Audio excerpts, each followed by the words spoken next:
Hello, hello. Welcome everyone to the Undo Redo podcast. Welcome back. I'm so stoked for this episode because mostly I get to talk about the question that I get asked the most.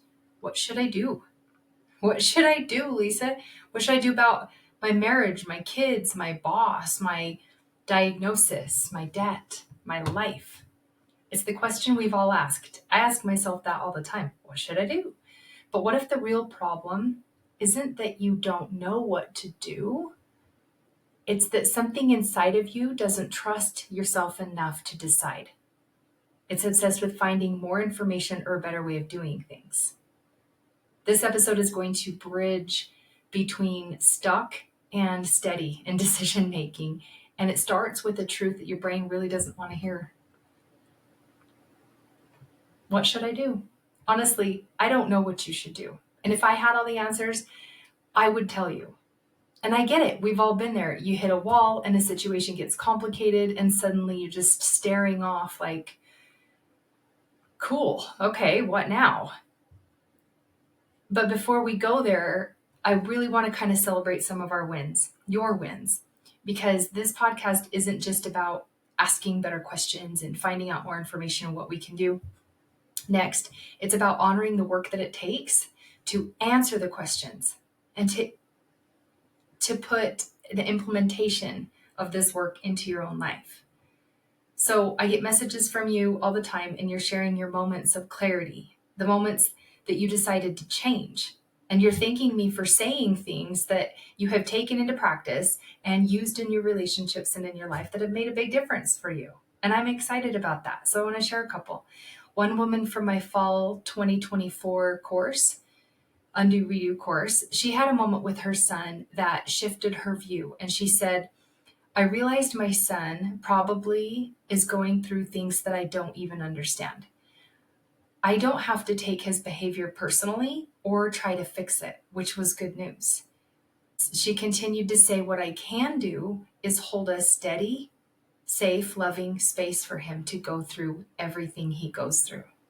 And I loved that. Mic drop. What happens when you observe your thoughts instead of obeying them blindly? And then there was a cute gal at my most recent event last month where we worked together as a large group going through hard emotions. And we played with our five senses. It was really fun. She told me, I'll never forget when you said to connect with people before you correct them. And it has worked with everyone. That one shift might change everything for me with my kids, my husband, my sister, my parents, and I will always use that. That's really cool. I'm really glad. And I know because I've used it, it's made such a big difference in my life. And we can just take a second to let those land. Because it's not a big dramatic move. Nothing is changing around us. It's just a subtle shift inside our minds. Because when you're not trying to win in that moment, you can lead that moment. You can show up differently, and that changes everything. I want to rewind with you for a little bit because years ago, decades ago now, I had a friend who was moving and she needed some help. I offered and it was no biggie, and I'd never been to her house before. When I walked in, I was shocked at how packed it was, stacked to the ceiling and floors. Not all junk necessarily, and you could call it, hoarding or being a hoarder or whatever. It was a pretty good pile everywhere of some useful stuff, but it felt heavy in there. It was unused, unwanted, unsorted things. And her family was overwhelmed. She was stressed, but she couldn't let go of many of the things, if any of the things. So we moved it all into her new house, which was twice as big, and it all fit. She had plenty of room to breathe. But guess what happened later? Yeah, the same thing, the same clutter, the same overwhelm, the same stress. It followed her. It followed her because nothing inside of her had changed. She had the same habits, the same routines, the same beliefs, the same stories about what her things meant. So even in a new space that looked amazing and you think your problems are solved, She created the same problems in the same space she was living. And it just makes sense. We do this too. We move, we change jobs, we switch partners or friends, we go on a cleanse, we start fresh on Monday. But when we don't sort through the mental clutter, our beliefs, our stories, our survival strategies, we'll just recreate the same patterns in a new place.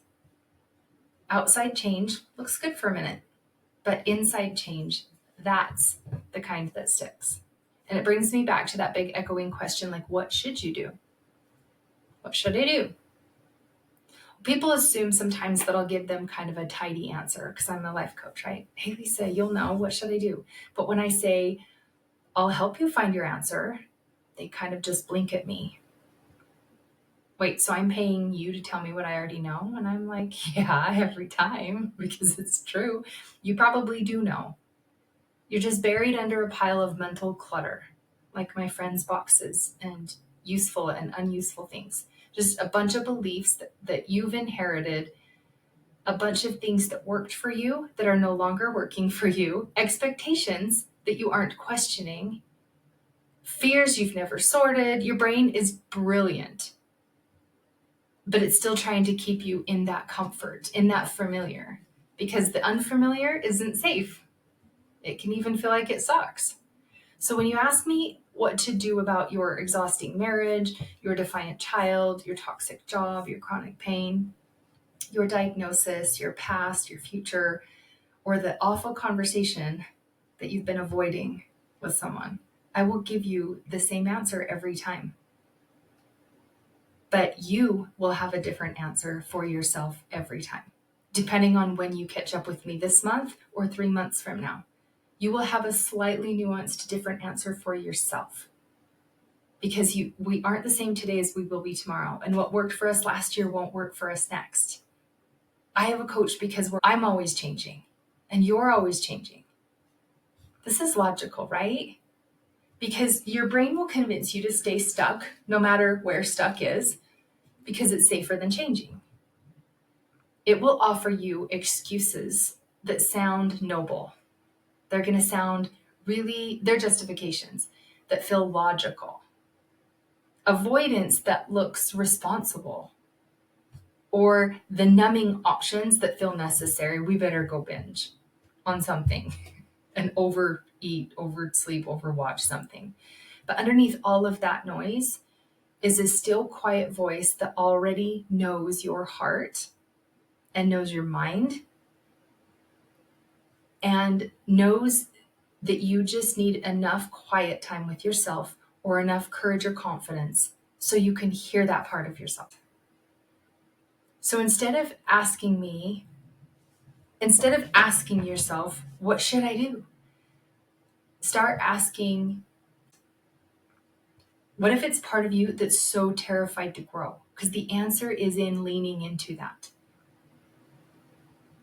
What belief do you have that keeps you clinging to things right now that aren't working? Back to my friend with that full house of stuff. The solution was never a bigger house. It was smaller attachment and smaller stories to what no longer served her.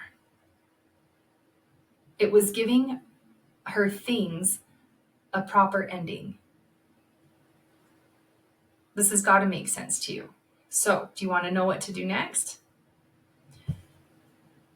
Try stopping the story that says you can't change until someone else does blank. Try letting go of the identity built around being stuck and unable to make decisions. What if I'm horrible at decisions? Well, then how am I ever going to get good at it? Because when I'm 50, I'll still be saying I'm horrible at decisions. So between now and 50 years old, in that short space, I didn't try being good at it. Of course I didn't. But when you clear out the mental hoarding of the shoulds and the what ifs and the yeah, but, and all the excuses, your inner world becomes clear. And we all know our outer world reflects what's inside. Imagine things being effortless. Wouldn't it be nice? Sustainable. Yes, please. Because it would last. Steady. Steady would be good instead of off again, on again.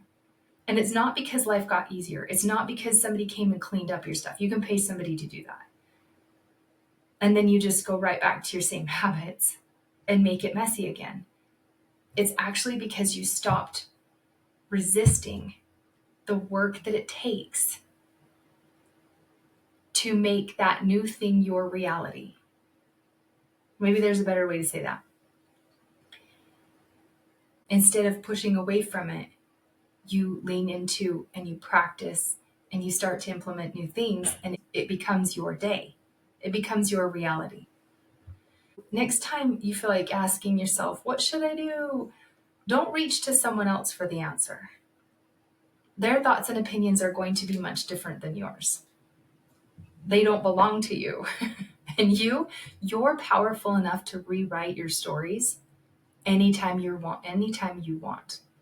Your mind is the most underutilized asset that you have. It is so valuable, and we're just not using it because we're afraid to walk into that hoarded home and part with some of those things, because then we have to do new things and they're not familiar. If you'd like to know more about what it looks like for you in your situation, go to connect.elisamortensen.com and schedule a consult call with me. I will guide you through finding your own answers. We remove things that are blocking you, get rid of the false beliefs, so you can leave our conversation with hope and clarity moving forward. Simply put, all of that, get on a call with me. You'll get instant relief and you'll have tools that you can use immediately for changing your situation. It's easy. It's simple. It's almost so easy. You be like, does that really do it? It totally does do it. So if someone came to mind while you're watching this or listening to this, be sure to share it with them, because that's how it works. Heaven answers our prayers, oftentimes through others. And sometimes we don't know what our options are until we go exploring them all.